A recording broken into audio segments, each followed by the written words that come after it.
May kinalulungkot ko ibalita sa inyo. Pero kailangan nyo na malaman.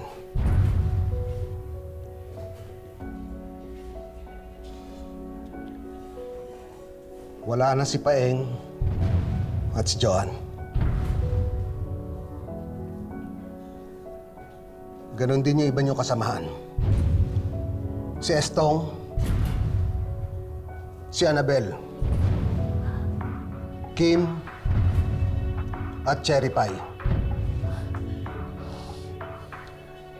Si Banen naman, nasa ICU. Critical. Ganon din si Nanay Alma. Si Elias naman, hindi namin alam kung nakatakas o kinuha ng mga kalaban.